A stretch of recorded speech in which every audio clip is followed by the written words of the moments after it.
안녕하세요. 김혜정입니다. 만나게 돼서 반갑습니다. 오늘 말씀드릴 내용은 여기 제목에서 보시겠지만 뉴질랜드 연금 그리고 사회보장협정 관련된 정보 드릴 거고요. 그 전에 코비드-19 관련돼서 백신이라든가 그 외에 간단한 정보를 알려드릴 겁니다.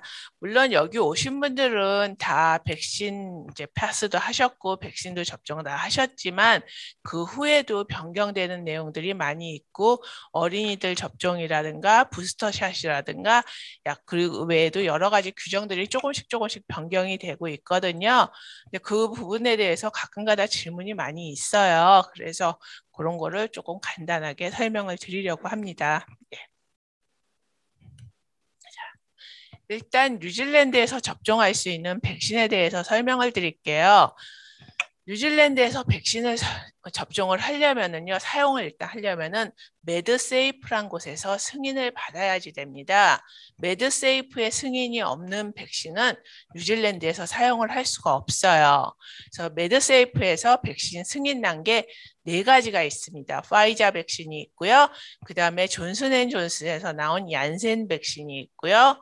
그리고 아스트라제네카, 그리고 마지막으로 최근에 승인이 났죠. 노바백스, 이렇게 네 가지가 승인이 났어요. 그런데 승인이 났다고 해서 모든 거를 당장 다 사용할 수 있는 건 아니고요. 다시 또 정부 내각에서 회의를 해서 그 회의에 나야 정식으로 사용을 할 수가 있는데 파이자랑 아스트라제네카랑 노바백스랑 이렇게 세 가지는 승인이 났는데 아직까지 얀센은 사용을 하지 않고 있습니다.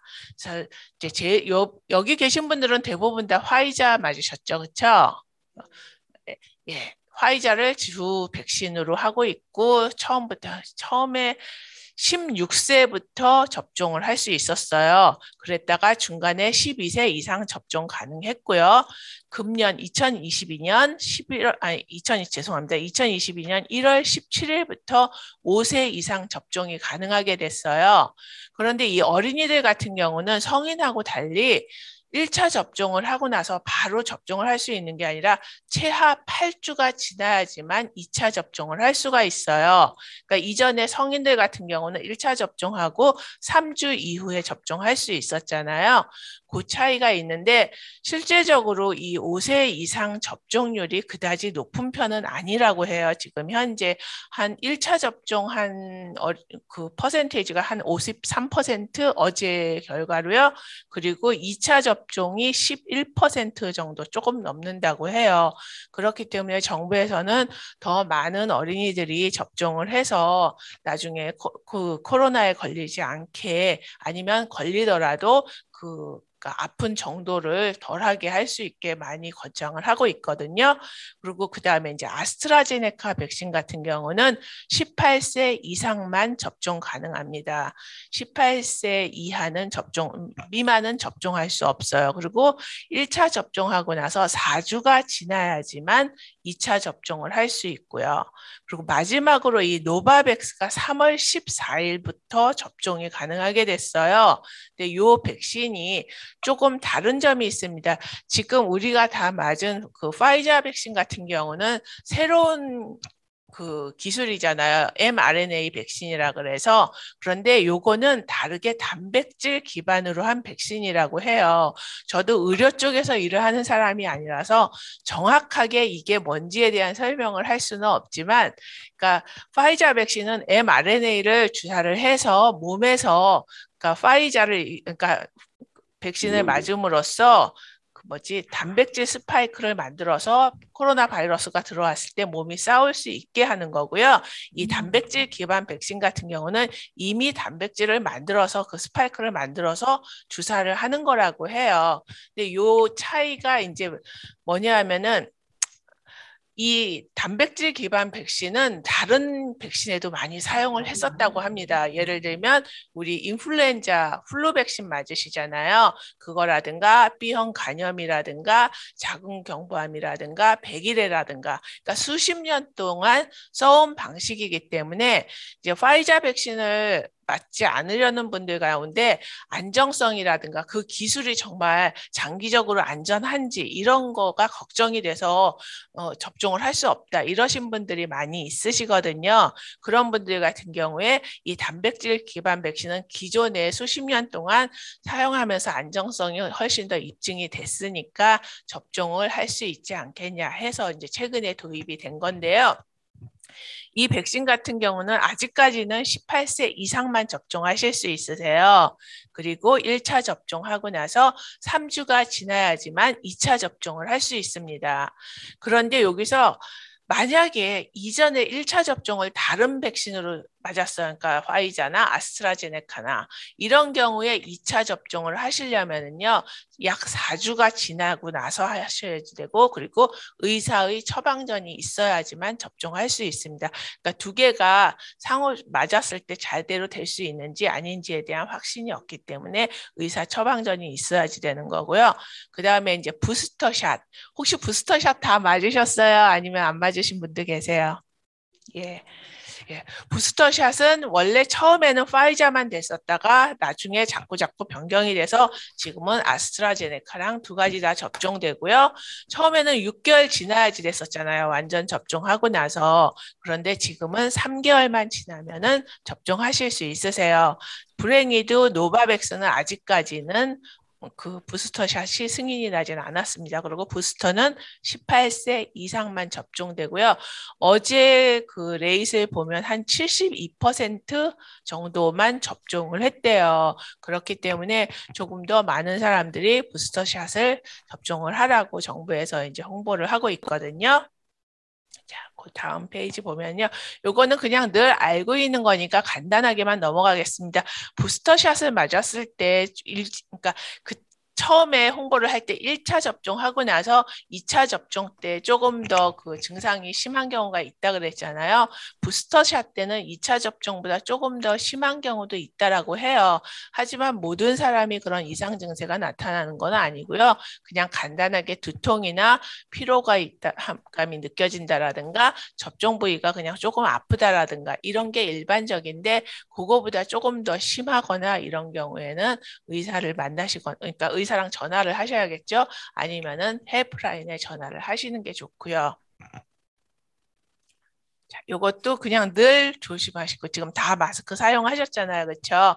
그리고 증상이 있으면 검사하시고 항상 손 깨끗이 닦으시고 이런 거 그냥 늘 알고 계시라고 알려드리는 거고요. 자, 그 다음이 오미크론 대응이에요. 이 부분을 많이 문의를 하시더라고요. 그래서 알려드리고 싶어서 했는데요. 이제 처음에 그 코로나가 시작이 되면서 원래는 14일 격리했어야지 됐잖아요. 그렇죠? 그런데 그게 그러니까 10일로 변경이 됐다가 지금은 7일만 격리하시면 되잖아요. 예.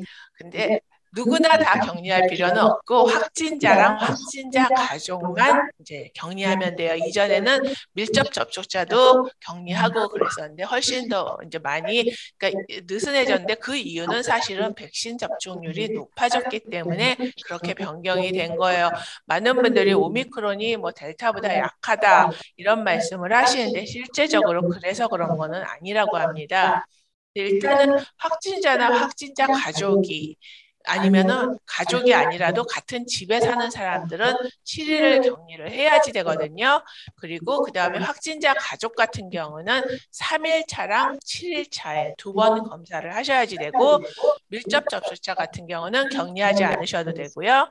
격리 해제는 7일 차에 음성 결과가 나오거나 아니면 아무 증상이 없으면 격리 해제를 하셔도 되는데 요거 사진은 굳이 찍지 않으셔도 돼요. 요거를요. 한 월요일이나 화요일쯤 한인의 홈페이지에 요 파워포인트 올릴 거거든요. 그러니까 나중에 궁금하신 거 있으시면 보셔도 됩니다. 그렇게 하시고 요 날짜 계산을 많이 헷갈려 하시더라고요. 실제적으로. 그러니까 언제가 3일 차냐 이런 질문을 많이 하세요. 그 다음 페이지 잠깐 보여드릴게요. 요게 지금 이제 한 가족이 A, B, C, D 4명이 살아요. 그런데 A라는 사람이 이제 감염이 된 거예요. 그래서 확진을 예를 들어서 월요일에 확진을 받았어요. 이게 먼저 그러니까 증상이 언제 나타나느냐 아니면은 확진을 받았느냐 먼저 온 걸로 계산을 하는데 원래는요. 요즘은 보통 이제 그 빨리 테스트해서 금방 결과가 나오니까 거의 대부분이 당일에 나오니까 별로 차이는 없을 거라고 생각을 해요. 그래서 만약에 월요일에 확진을 받았어요. 양성으로 판정을 받았으면 그날은 데이 제로입니다. 0일 차인 거예요. 그날이 1일 차가 아니에요.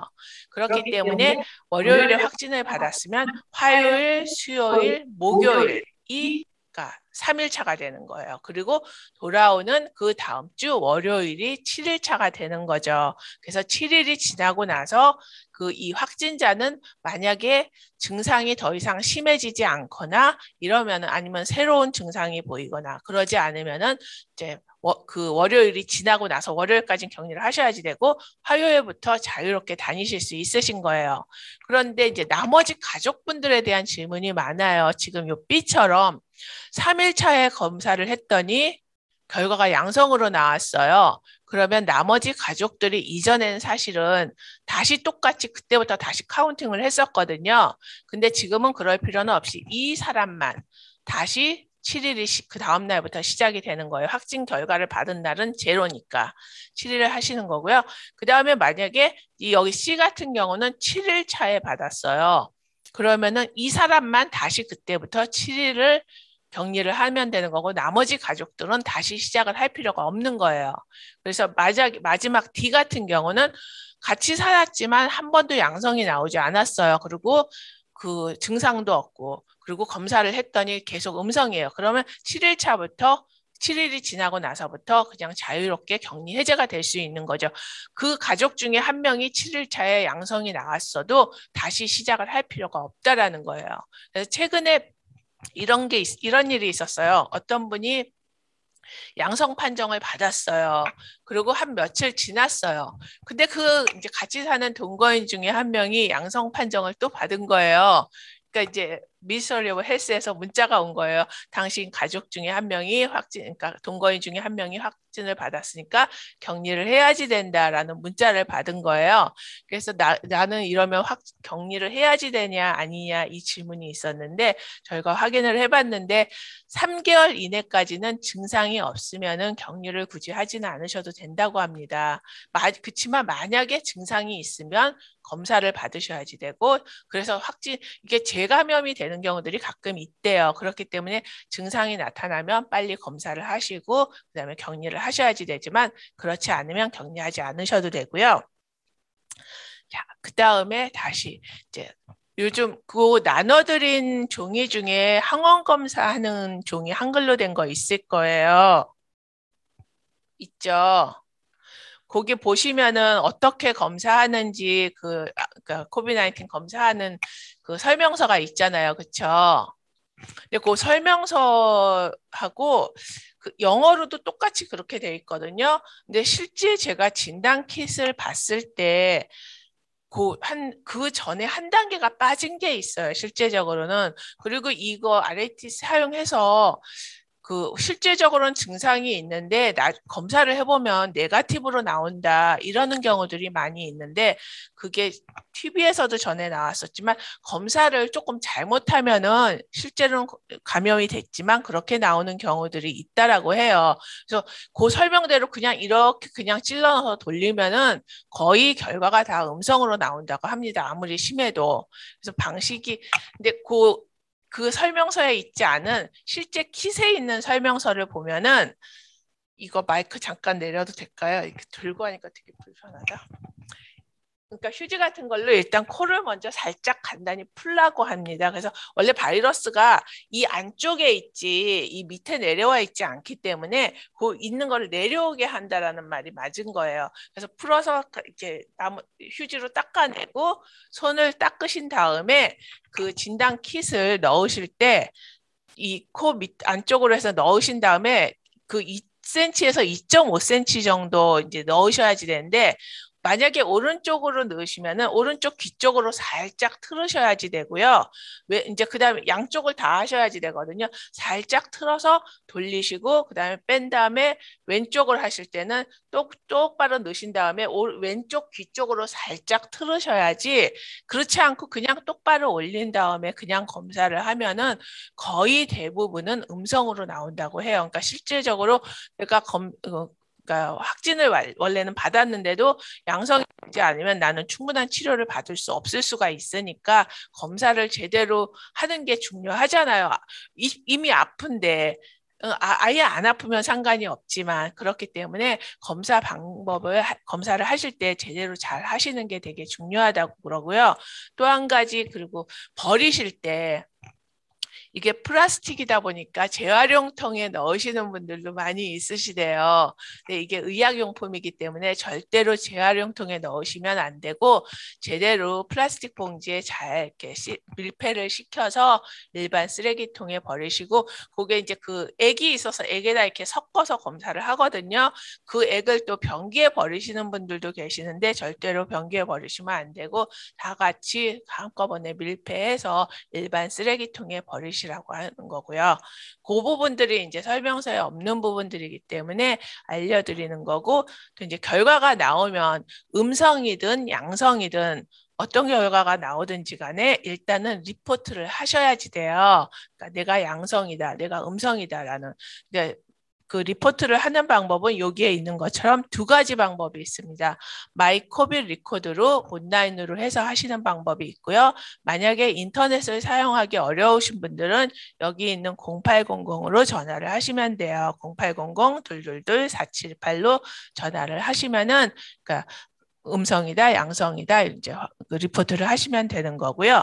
또 한 가지는 이제 양성으로 판정을 받고 나면은 문자를 받으세요. 그러니까 미니스터리 오브 헬스에서 문자를 보내시는데 이 문자가 오는 전화번호가 찍히잖아요. 2328이라는 데서 문자가 와요.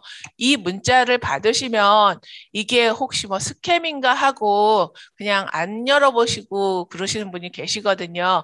이거는 정말 확진이 돼서 오는 거기 때문에 꼭 확인을 하셔야지 되는데 거기에 접속 코드랑 그리고 온라인으로 양식을 작성하는 링크가 있어요. 그러니까 스마트폰인 경우에는 그 링크를 클릭해서 폼을 작성하실 수 있는데 스마트폰이 아니면은 작성하기 어려우시니까 여기 있는 전화번호 0800으로 전화를 해서 내 그 상황이라든가 이런 거를 다 이제 알려줘야지 되는 거거든요. 이거를 작성하시는데 무시하시고 그냥 가만두시면 24시간 안에 전화가 올 거예요. 그래서 전화로 이제 그 모든 정보를 알려드리면 되는 겁니다. 가지고 그다음에 그리고 또 한 가지 그 나눠드린 게 있을 거예요. 그것도 그냥 계획인데 그냥 이거 그 내용을 제가 다 알려드리지는 않을 거고요. 한번 집에 가서 보시면서 혹시라도 내가 감염이 되면 7일 동안 격리를 해야지 되잖아요. 그랬을 때 나만 감염이 될지 아니면 내 가족도 같이 될지 이런 부분에 대해서 어떻게 격리를 할지 그러니까 내가 집에서 자가격리를 할지 아니면 내가 사는 집이 가족이라든가 화장실이라든가 이런 것 때문에 집에서 격리를 하기가 어려우면은 격리시설로 가고 싶다라고 선택을 할 수가 있거든요. 그런 것도 내 가족 상황을 생각을 하고 어떻게 할지 미리 계획을 세워보시고 또 만약에 내가 격리를 하게 되면은 여러 가지 그러니까 외출도 못하고 식료품 구입하러 나가지도 못하니까 그런 부분을 어떻게 할지 친구들이나 누구한테 도움을 받을 수 있는 사람이 없는지 서로 가족이나 같이 사는 사람들 아니면 또 친구나 여러 사람들하고 한번 이렇게 이야기를 해서 내가 감염되면 네가 도와줄래? 서로 이런 식으로 이야기를 해두시는 게 좋을 거라는 거예요. 자, 그다음 이게 마지막인데요. 요거는 그냥 늘 알고 계신 거 아까 말씀드린 다 그 내용들입니다. 그러니까 급한 일 있으면 111 하시고 약간의 건강에 걱정되시면 헬스라인으로 전화를 하시고요. 이렇게까지가 지금 이제 코비드-19 관련된 거 말씀드린 거고요. 그 다음부터 연금 설명 드릴 거예요. 뉴질랜드에서 이제 대부분의 수당은 워겐 인컴에서 나옵니다. 워겐 인컴에서 나오는 수당이 우리는 그냥 받지만 내부에서는 크게 두 가지로 나눠져 있어요. 한 가지는 메인 베니핏이라는 거고요. 또 하나는 엑스트라 헬프라 그래서 한국 분들이 추가적으로 이제 지원을 받을 수 있는 건데요. 자, 여기서 메인 베니핏 같은 경우에는 여기 있는 5가지예요. 잡시커 서포트, 솔 페어런츠 서포트, 그 다음에 서포티드 리빙 페이먼트, 이머전시 베니핏, 그리고 마지막으로 뉴질랜드 슈퍼애니에이션. 이렇게 5개가 있는데 이 5개 중에 뉴질랜드 슈퍼애니에이션이 연금이거든요. 이 연금을 제외한 나머지는 그 신청한 사람의 소득을 봅니다. 그러니까 일정 소득이 되면 나오지를 않는다는 거예요. 하지만 연금 같은 경우는 대부분의 경우 아주 특별한 경우를 제외하고는 내 소득이 얼마인지 상관이 없이 그 정부에서 지급하는 그 금액을 다 받을 수 있으세요. 그리고 그 외에도 이 주수당을 받는 사람일 수도 있고 받지 않는 사람일 수도 있지만 이 엑스트라 헬프라 그래서 추가적으로 렌트 보조금이나 아니면 디서빌리티 얼라원스나 윈터 에너지 페이먼트나 이런 추가적으로 약간의 지원을 각각 해당이 되는 대로 받으실 수 있으세요. 여기 나와 있는 거는 아주 극히 그냥 몇 가지만 적었고요. 그 외에도 아주 다양한 지원을 받을 수 있습니다. 각각의 상황에 따라서요. 자, 그래서 오늘 말씀드릴 내용은 뉴질랜드 슈퍼애니에이션 연금인데요. 연금에 대해서 6가지 지금 여기에 있는 거를 말씀을 드릴 거예요. 자격 조건이라든가 지급액이라든가 그리고 배우자 포함하는 거, 해외에서 특히 한국에서 연금 받는 거, 그리고 한국으로나 해외로 여행을 가거나 이주를 하는 경우, 그리고 마지막으로 사회보장 협정이죠. 사회보장 협정을 제일 마지막에 하는 게 이거를 먼저 설명을 하면은 뉴질랜드 그 연금에 대한 거를 이해를 하지 못한 상태에서 설명을 하면은 이게 이해가 안 될 수가 있거든요. 그렇기 때문에 뉴질랜드 연금에 대해서 먼저 설명을 드리고 그 후에 한류 사회보장 협정에 대해서 설명을 드릴 거예요. 자, 일단 자격 조건을 말씀드릴 건데요. 뉴질랜드 연금을 받으려면 요 4가지 조건을 만족시켜야지만 뉴질랜드 연금을 받으실 수 있으세요. 일단 제일 첫 번째가 나이인데 65세입니다. 65세 이상이 돼야지만 연금을 받으실 수 있으세요. 그리고 뉴질랜드 시민이거나 뉴질랜드 영주권자여야지 되고요. 그리고 일상적으로 통상적으로 누구나 봤을 때 뉴질랜드에 살고 있는 사람이 뉴질랜드 연금을 받으실 수 있으세요. 그리고 마지막 조건이 거주 조건인데 20세 이후에 뉴질랜드에서 최하 10년을 거주하셔야지 됩니다. 그리고 이 10년 중에서 최하 5년을 뉴질랜드에서 50세 이후에 거주하셔야지만 돼요. 이 조건을 만족시켜야지만 뉴질랜드 연금을 받으실 수 있으신 거예요. 근데 이 거주 조건을 많이 헷갈려 하셔서 약간의 예를 들어 드릴게요. 자, 어떤 사람이 뉴질랜드에서 태어났어요. 그리고서 20살에 해외로 가서 계속 해외에서 살다가 65살에 뉴질랜드로 돌아왔습니다. 그러면 이분은 65살이 됐을 때 뉴질랜드 연금을 받을 수 있을까요? 못 받죠. 왜냐하면 뉴질랜드에 이 사람이 20년은 살았지만 20살 이후에 1년도 살지 않았기 때문에 뉴질랜드 연금을 받을 수가 없는 거예요. 그러니까 만약에 이 사람이 65살에 연금을 받고 싶으시면 최하 55살에는 뉴질랜드로 오셔야지 되는 거죠. 자, 그 다음 번은요. 어떤 사람이 30살에 뉴질랜드로 이민을 왔어요. 그랬다가 50살에 다시 해외로 이주를 했어요. 그리고서 65살에 돌아오면은 바로 연금을 받지 못하죠. 그렇죠? 5년을 더 기다려야지 되는 거예요. 그러니까 20세 이후에 이미 30년을 살았어도 50세 이후에 1년도 살지 않았기 때문에 그거를 맞춰야지 돼서요. 그렇기 때문에 만약에 이 사람이 60살에 뉴질랜드로 돌아오면은 65살에 연금을 받으실 수 있는 거죠. 자, 마지막으로 50살에 어떤 분이 뉴질랜드로 이민을 오셨어요. 그리고 계속 뉴질랜드에 사셨어요. 이분은 50살 이전에는 뉴질랜드에 산 적이 없어요. 그렇지만 10년을 거주하셨고 50살 이후에 5년을 거주하셨기 때문에 65살이 되면 그러니까 뉴질랜드 연금을 받으실 수 있으세요. 그런데 요거는 지금 현재 규정이에요. 그러니까 불행하게도 이 규정이 거주 조건 규정이 2021년 11월에 변경이 됐습니다. 그래서 10년에서 20년으로 변경이 돼요. 그런데 그냥 단순간에 그냥 20년 이렇게 변경이 되는 게 아니라 단계적으로 변경이 돼요. 그래서 변경이 되는 거 보여드릴게요. 자, 그래서 원래는 이게 그러니까 작년에 승인이 나면서 2023년부터 시행을 하겠다라고 했었어요. 그랬다가 1년 늦춰져서 2024년 7월 1일부터 적용이 돼요. 그래서 2024년 7월 1일부터는 거주 기간이 만약에 그 태어난 날짜가 1959년 6월 30일 이전이면은 변화가 없습니다. 똑같이 10년이에요. 그런데 만약에 태어난 출생일이 1959년 7월 1일부터 1961년 6월 30일 사이면은요, 11년으로 변경이 되는 거예요. 그리고 그 다음에 61년 7월 1일부터 63년 6월 30일까지는 12년.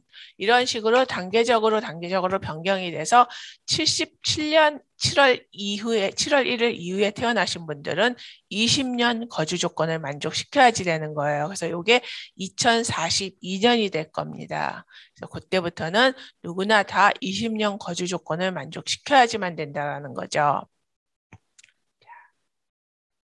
그다음에 지급액을 말씀드릴게요. 아까 말씀드렸지만 연금은 그러니까 자신의 소득하고는 상관이 없이 누구나 다 정부에서 지급하는 금액을 똑같이 받으실 수 있으시거든요. 그런데 본인의 상황에 따라서 금액이 약간의 차이는 있어요. 그러니까 정해진 금액이 틀리다라는 거예요. 그래서 혼자 싱글로 사는지 아니면은 배우자나 파트너가 있는지 그리고 싱글로 사는 경우 완전히 독립적으로 혼자 사는지 아니면은 누군가와 같이 사는지 이 누군가는 뭐 자녀일 수도 있고 플랫메이트일 수도 있고 누구든지 상관이 없이 혼자 살지 않는 경우를 말하는 거고요. 그 다음에 내 연금에 배우자를 포함시켰는지 안 시켰는지 그리고 본인이나 아니면은 배우자가 연금을 현재 그러니까 해외에서 연금을 받고 있는지 아닌지 그 상황에 따라서 달라질 수가 있습니다. 다음 페이지 보여드릴게요. 자, 요게 2월 달에는 사실은 새로 변경된 금액이 그 발표가 되지 않았기 때문에 이전 금액이었고요. 지금 요거는 4월 1일부터 지급되는 금액이에요. 그러니까 뉴질랜드는 모든 수당이 매해 4월 1일부터 변경이 되거든요. 그래서 새로 요거는 변경된 금액이에요. 그래서 싱글인 경우에 혼자 살면은 세금 공제 전에 나온 요 금액 538달러 24센트를 받으실 수 있는 거예요. 그리고 요 텍스 코드는 본인이 다른 소득이 있거나 이런 경우에 텍스 코드가 S일 수도 있고 그러니까 전혀 다른 소득이 없으면 M일 수 있고 텍스 코드에 따라 이제 세금이 공제가 됩니다. 뉴질랜드는 수당에서도 다 세금이 공제가 되거든요. 그래서 연금도 마찬가지로 세금을 공제되고 이제 받으실 수 있는데 만약에 싱글이지만 내가 혼자 파트너가 없어요. 그래도 누군가하고 같이 살아요. 플랫메이트일 수도 있고 누군가 그러면은 약간의 다른 경비를 다른 사람하고 쉐어를 한다 해서 그 금액이 조금 줄어듭니다. 지급받을 수 있는 금액이. 그래서 세금 공제전 금액은 495달러 10센트고요. 결혼을 해서 파트너가 있는 경우, 혼자만 받는 경우 아니면 둘 다 자격이 돼서 받는 경우 더블로 똑같이 받아서 세금 공제 전에 혼자 받는 경우 408달러 66센트고요. 만약에 둘 다 자격이 되면 둘 다 각각 같은 금액이 나와요. 근데 여기서 이제 마지막 게 자격이 되지 않는 배우자를 포함시킨 경우가 있습니다. 요거는 뒷페이지에 다시 설명을 드릴 건데요. 지금 현재는 요거는 신청은 할 수는 없어요. 근데 이전에 신청할 수 있었거든요. 그래서 자격이 되지 않는 배우자를 포함을 시킨 경우에는 금액이 조금 낮아요. 그래서 지금 세금 공제 전의 금액은 387달러 35센트가 되는 겁니다. 요 이제 배우자 포함하는 내용을 다시 조금 설명드릴게요. 자. 이게 2020년 11월 9일에 변경이 된 건데요. 원래는 이것도 2020년 7월 1일부터 변경이 될 예정이었는데 약간 늦춰졌어요. 그래서 11월 9일부터 시행이 됐는데 신청자가 그러니까 연금을 신청할 때 그때는 배우자가 자격이 안 되지만 예를 들어서 나는 65세가 돼서 신청을 해요. 근데 내 배우자는 아직 65세가 되지 않았어요. 그런데도 내 배우자를 포함을 시킬 수가 있었어요. 근데 더 이상 배우자를 포함시킬 수 없습니다. 근데 이 경우에는 그러니까 다른 그냥 혼자 자격이 돼서 연금을 받는 경우랑 약간의 차이가 있어요. 그게 뭐냐 하면은 소득 테스트를 해요. 그러니까 인컴이 얼마냐에 따라서 그 받을 수 있는 금액이 줄어들 수가 있는 거예요. 아까 말씀드렸지만 원래 연금은 대부분의 경우에는 인컴 테스트를 하지 않는다 그랬잖아요. 근데 이 경우가 인컴 테스트를 하는 경우 중에 하나입니다. 그래서 일단 주당 소득이 160달러까지는 아무 이상 없어요. 그러니까 일을 해서 160달러까지 버는 거는 그러니까 불이익을 받지 않고 그대로 아까 말씀드린 그 금액을 받으실 수 있으세요. 근데 만약에 160달러가 넘으면은 그 금액이 1달러당 70센트씩, 그러니까 70%가 공제가 된다라고 생각하시면 돼요. 조금 자세히 보여드릴게요. 자, 지금 배우자를 포함시켰을 때 각각 받을 수 있는 금액이 앞 페이지에서 알려드린 게 주당 387달러 35센트거든요. 이게 이제 세금 공제 전 금액이에요. 그러면 그러니까 이게 내가 소득이 있든 내 배우자가 소득이 있든 두 분 합한 소득입니다. 늘. 그러니까 나는 없는데 내 배우자만 있어. 상관없어요. 두 분 합한 소득을 보는 건데 260달러를 만약에 벌어요. 주당. 그러면은 160달러를 빼고 나머지 금액, 그러니까 100달러가 남잖아요. 요 100달러에서 70% 공제를 하는 거예요. 그러니까 70달러가 되겠죠. 그럼 70달러를 두 사람 합한 거거든요, 이게요. 그렇기 때문에 각각 반을 나눠서 한 사람당 35달러씩 공제를 한다는 거죠. 이게 1인당 금액이니까 그래서 387달러 35센트에서 35달러를 빼고 352달러 35센트를 각각 받으시는 거죠. 여기서 세금이 공제가 되고 지급이 될 겁니다. 이렇게 되고요. 그 다음에 해외에서 연금을 받으시는 분들이 있으세요. 이런 경우에도 연금, 뉴질랜드 연금 공제가 될 수가 있는데요. 모든 게 다 되는 거는 아니고요. 이 경우, 그러니까 뉴질랜드 정부에서 봤을 때 뉴질랜드 연금이나 뉴질랜드 그 수당이나 죄송합니다. 그런 그 연금을 받을 수 있는 비슷한 상황인 경우 그리고 그 연금 지급을 정부에서 관리를 하는 경우 이 경우에는요. 해외에서 만약에 연금을 받으시면 그 뉴질랜드 연금이 공제가 될 수가 있어요. 근데 그 공제되는 금액은 지금 현재 방식은 다이렉트 디덕션이라 그래서 1달러를 받으면 1달러가 공제가 됩니다. 그러니까 예를 들어서 해외에서 내가 뉴질랜드 달러로 계산했을 때 주당 100달러를 받아요. 그러면 뉴질랜드 연금이 100달러를 공제를 하고 주는 거죠. 그런 식으로 지금 현재 뉴질랜드 정부에서는 그 해외 연금 같은 경우 그렇게 되고 있는데 이게 사실은 아까 말씀드린 배우자 포함이 2020년 11월 9일로 변경이 됐다 그랬잖아요. 그러면서 혜택을 보시는 분들도 계세요. 이전에는 배우자가 해외에서 연금을 받고 나는 해외에서 연금을 안 받는데 그 금액이 뉴질랜드 연금보다 많잖아요. 그러면은 그 많은 그 금액만큼 내 연금에서도 공제를 했었어요. 근데 지금은 더 이상 그 공제는 하지 않고 배우자 건 배우자 거, 내 건 내 거로 별도로 계산을 하기 때문에 내 배우자가 아무리 해외에서 연금을 많이 받아도 나의 그 뉴질랜드 연금에는 영향은 미치진 않아요. 근데 배우자를 내가 이미 포함을 시켜서 받은 경우에는 공제가 될 수 있습니다. 자, 그 다음에 해외로 가는 경우 이렇게 이제 표대로 약간씩의 차이가 있어요. 그래서 단순히 여행을 가는데 26주 이내로 가느냐, 26주 이상 가느냐, 아니면은 아예 해외로 이주를 하느냐. 그러면은 이주를 하게 되면 어디로 가느냐? 요거에 따라 이제 차이가 있는데요.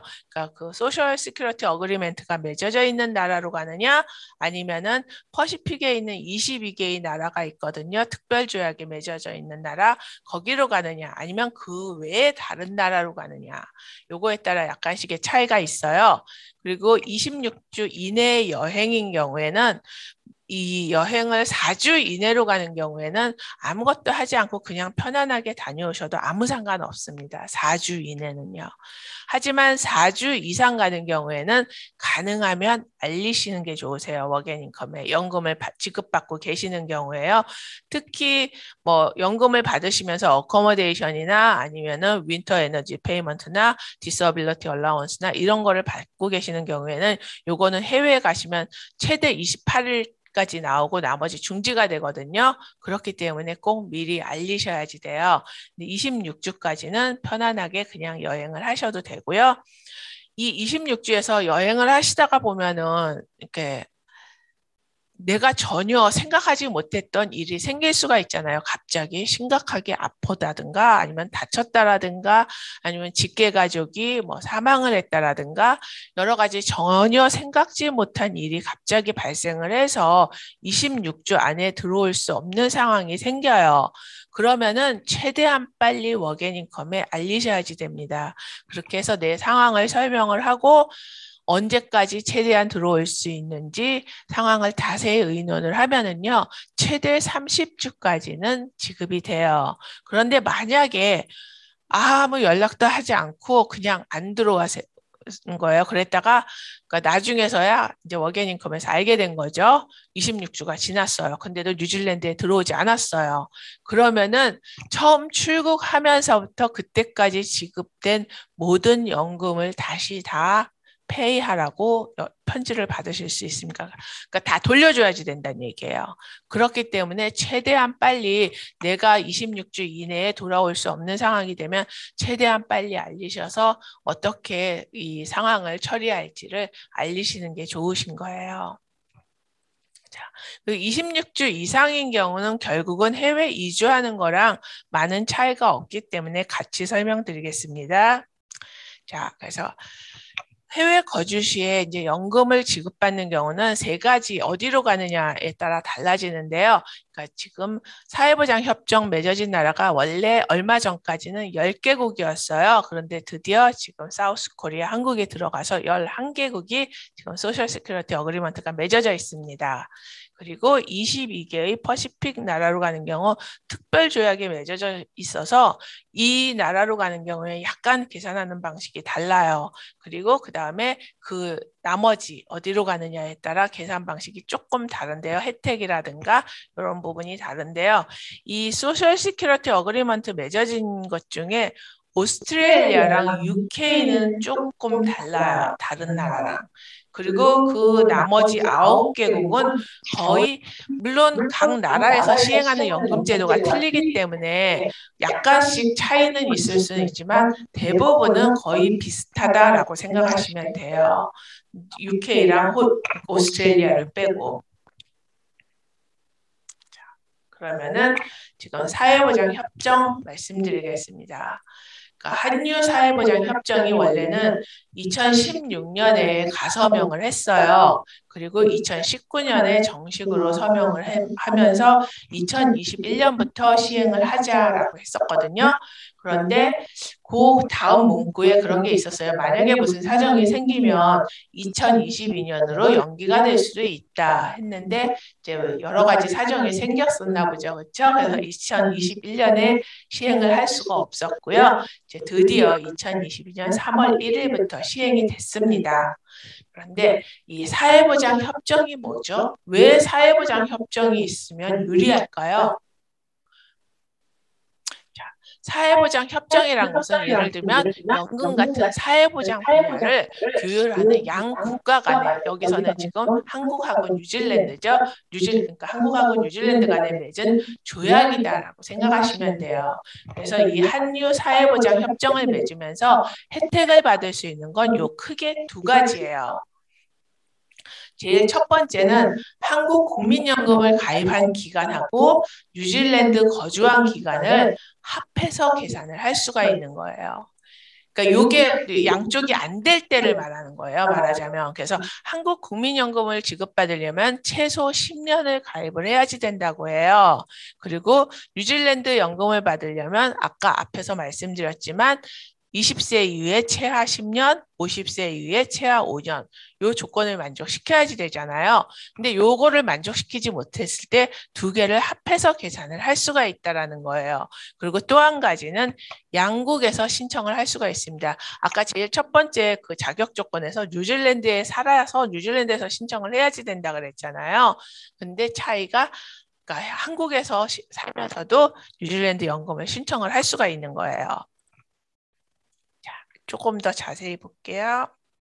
자, 한국국민연금 같은 경우는 한국국민연금 아까 10년을 가입을 해야지 된다 그랬잖아요. 근데 10년을 가입을 못한 거예요. 여러 가지 상황으로. 그런데 뉴질랜드에 거주한 기간을 포함을 했을 때 10년이 되면은 한국연금을 지급받으실 수가 있다라는 거죠.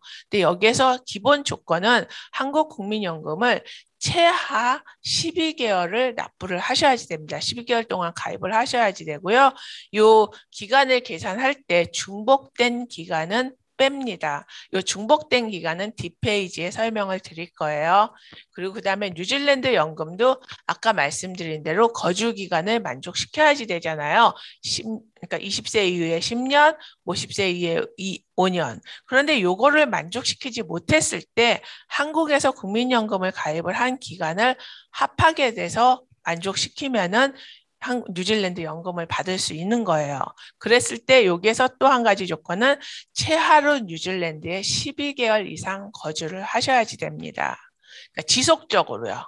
그러니까 들락날락 되면 안 되고요. 그러니까 합해서가 아니라 지속적으로 쭉 이어서 최소한 한 번은 12개월 동안 뉴질랜드에 거주를 하셔야지 돼요. 그래야지만 요 합산을 할 수 있고요. 그다음에 역시 마찬가지로 중복 기간은 제외가 됩니다.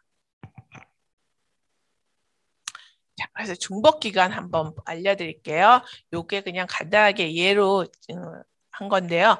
어떤 사람이 2010년 1월 1일부터 연금에 한국에서 살면서 한국에서 연금을 가입을 했어요. 근데 3년 동안 납입을 하다가 2013년 1월 1일에 뉴질랜드에 왔습니다. 왔지만 계속 3년 동안 연금을 가입을 했어요. 계속 납부를 한 거죠, 금액을요. 그리고서 쭉 계속 살다가 3년 동안 납부하고 이제 더 이상 납부를 하질 않았어요. 그리고서 2021년 11월 31일이 됐을 때 65세가 돼서 연금을 신청할 수 있는 자격이 생겼어요. 자, 여기서 중복 기간은 3년이죠. 그렇죠? 그러면 한국 연금을 받을 때랑 뉴질랜드 연금을 받는 거 두 가지를 이제 설명을 드릴 건데요. 한국 연금은 국민연금을 6년을 가입을 했잖아요. 그러면은 원래 10년을 가입을 해야지 되는데 10년을 가입을 하지 못했으니까 한국 국민연금을 받으실 수 없잖아요. 원래는요. 그렇죠? 그런데 중복된 요 3년 빼고 뉴질랜드에 9년 거주했지만 중복된 3년을 뺀 나머지 6년을 더해서 12년이 되잖아요. 그럼 12년을 가입한 거나 마찬가지로 인정을 해줘서 한국 연금을 받으실 수 있으신 거예요. 그리고 또 한 가지는 뉴질랜드에 사시면서 이제 뉴질랜드 연금을 받는 경우, 뉴질랜드에 9년밖에 살지 않았으니까 원래는 뉴질랜드 연금을 받으실 수 없으시잖아요. 그런데 그 전에 한국에서 그 연금을 그러니까 가입을 해서 냈었단 말이에요. 그러니까 요 중복 기간 3년 빼고 한국에서만 가입한 3년을 더해서 12년이 되잖아요. 그러면은 그거를 합해서 12년이 되니까 뉴질랜드 연금을 받을 수 있게 해주는 거죠. 이제 여기에서 내부에서는 이제 우리는 그냥 이렇게 받지만 실제적으로는 정부에서는 어느 만큼이 이제 뉴질랜드에 더해졌는지 이런 거를 계산을 해서 양국 간에 내부에서는 누가 얼만큼 내부를 국가 간에는 결정을 한다고 해요. 그렇지만 우리는 이제 전체 지급액은 내 자격에 맞게 지급을 받을 수 있는 거죠. 그러면 한국에 거주하시면서 뉴질랜드 연금을 받을 수 있는 자격을 알려드릴게요. 기본적으로 뉴질랜드에서 받을 수 있는 연금 자격은 거의 똑같다라고 생각하시면 돼요. 아까 제일 처음에 말씀드린 65세 이상이셔야지 되고요. 근데 이제 약간의 예외가 들어가는 것들이 있는 거예요. 이게 한국에서 신청하시는 거기 때문에 한국에서 거주를 한다라고 인정을 받으셔야지 되기 때문에 최하 26주 이상 거주를 하시던가 아니면은 앞으로 거주할 계획이 있는 걸 보여줘야지 돼요. 그리고 그 다음에 20살에서 65세 사이에 최하 12개월 동안 지속적으로 뉴질랜드에 거주하신 적이 있어야지 됩니다. 그러니까 영주권 받기 전이든 후든 상관이 없어요. 하지만 지속적으로 뉴질랜드에서 12개월 동안 쭉 계신 적이 있어야지 돼요. 그리고 20세에서 65살 사이에 그러니까 두 가지를 합하는 겁니다. 10년인데 연금 가입 기간과 뉴질랜드 거주 기간을 합했을 때 최하 10년이 돼야지 되는 거고요. 아니, 그리고 또 한 가지는 50살 이후에 마찬가지로 5년인데 연금을 가입했던 뉴질랜드에 거주했던 두 가지 중에 한 가지를 만족을 시켜서 이게 다 만족이 되면은 신청을 하실 수 있으신데 신청 시에 뉴질랜드에 거주하셔도 되고 한국에 거주하셔도 되고 상관은 없어요. 하지만 다른 제3국에 거주하시면 안 됩니다. 그리고 그 다음에요. 뉴질랜드에 거주하면서 한국연금을 신청하실 수 있으세요. 그 한국연금은 60살 이상부터 각각 그 연금 종류에 따라서 그 자격 나이가 약간 다르더라고요. 어떤 분은 61세, 어떤 분은 62세, 어떤 분은 65세. 그래서 60세 이상 중에 이제 자기가 해당이 되는 걸로 이제 맞춰져 있는 거고요. 그 다음에 뉴질랜드에 거주하셔야지 되고요. 신청할 당시에. 그리고 그 다음에 최하 그러니까 한국 국민연금을 10년 동안 가입하셨던가 아니면은 그 12개월 동안 그러니까 한국 국민연금을 가입을 하시면서 그 10년을 한국 연금 가입 기간하고 뉴질랜드 거주 기간을 합한 게 10년이 되던가 이 두 가지를 요거를 만족을 시키면요. 그러니까 뭐지? 그러니까 한국 국민연금을 10년 동안 가입하셨으면 나머지는 걱정하실 필요가 없으세요. 그런데 만약에 한국 국민연금을 10년 동안 가입하지 않았을 경우에는 요 밑에 두 가지 조건을 AND로 맞춰줘야지 되는 거예요. 그러니까 12개월 동안 쭉 이어서 뉴질랜드에 사셨고 그 다음에 두 개를 합했을 때 10년이 돼야지 되는 겁니다. 한국 연금 가입 기간하고 뉴질랜드 거주 기간하고를 합했을 때 10년이 되면은 한국 연금을 신청하실 수 있으세요. 자, 그렇게 하면은 자, 요 질문이 제일 많은 건데요. 한국으로 가거나 아니면 뉴질랜드, 그러니까 해외로 갈 때 뉴질랜드 연금 금액이 얼마나 되느냐가 제일 많은 질문인데요. 요거는 20살에서 65살 사이에 뉴질랜드에 얼마나 거주했냐로 결정이 됩니다. 그래서 20살에서 65살이 45년이에요. 그래서 개월수로 하면 540개월이거든요. 이 540개월 동안에 얼마나 뉴질랜드에 거주했냐로 퍼센테이지로 나눠지는 거예요. 그러니까 이 45년을 쭉 다 사셨으면 전 세계 어디를 가든지 100%다 받으실 수 있으세요. 그런데 만약에 그렇지 않은 경우에는 그 거주 기간으로 나눠진다라고 생각하시면 돼요. 그러니까 예를 들어서 그 사이에 뉴질랜드에서 15년을 거주했어요. 그러면은 15년, 그 3분의 1이죠. 그리고 반을 거주했으면 반이 나오는데 여기서 중요한 거는 이 거주 기간이 20살에서 65살까지만 계산을 해요. 그러니까 어떤 사람이 65살 됐을 때 15년을 거주했어요. 근데 70살에 가니까 그 5년을 더해서 20년이 아니냐라는 질문을 많이 하거든요. 근데 그 5년은 추가가 되지는 않습니다. 그렇기 때문에 그 20살에서 65살 사이에 거주한 것만 계산이 된다라고 하면 돼요.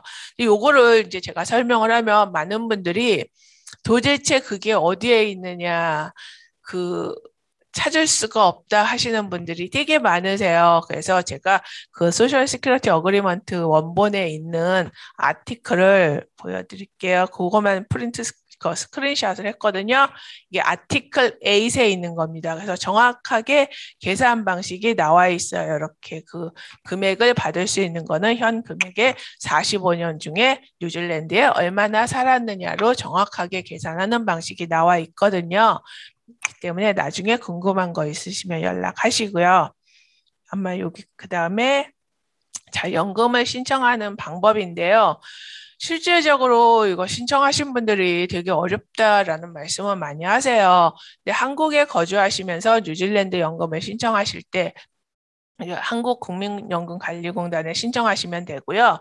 뉴질랜드에 거주하시면서 만약에 뉴질랜드 연금을 신청하지 않고 한국 연금만 신청하시는 경우에는 바로 그냥 한국연금관리공단에 신청을 하실 수 있으세요. 그런데 만약에 뉴질랜드 연금을 받으시면서 한국 연금 지급이 공제가 된다라든가 하는 경우에는 워게인 인컴에 신청을 하셔야지 되는데 일반적으로 신청을 하고 나면 원래 프로세싱은 그래요. 그 연금 신청 폼이 있잖아요. 그 폼을 작성해서 워게인 인컴에 보내면 요즘은 온라인으로 이제 신청을 하라고 하지만 그걸 보내면은 그 인터내셔널 서비스에서 폼이 와요. 그 오는 폼이 지금 이제 불행하게도 아직까지 이게 한 달밖에 안 돼서 똑같은 폼이 올지 아닐지는 저도 확실하진 않은데 그전에는 영문으로 된 한 페이지짜리 폼이 오고요. 그다음에 한글 연금관리공단에 한국에 내야 되는 그 한국 연금관리공단 폼이 있어요. 그게 와요. 그래서 발급 뭐 신청서 해가지고 그 두 가지를 작성을 해가지고 한국어로 보내는 거거든요. 영문으로 된 거랑 한글로 된 거랑. 근데 영문으로 된 거는 보내시기 전에 워게인인컴 이 인터내셔널 서비스에 먼저 보내셔야지 돼요. 그러니까 원본을 보내시라는 게 아니라 사진을 찍는다라든가 스캔을 해서 이 이메일이나 팩스로 보내시고요. 그러니까 원본은 한국에다가 그 신청서랑 같이 보내시는 거예요. 그러면은 내가 한국에서 연금을 얼마 받는지에 대한 정보가 오거든요.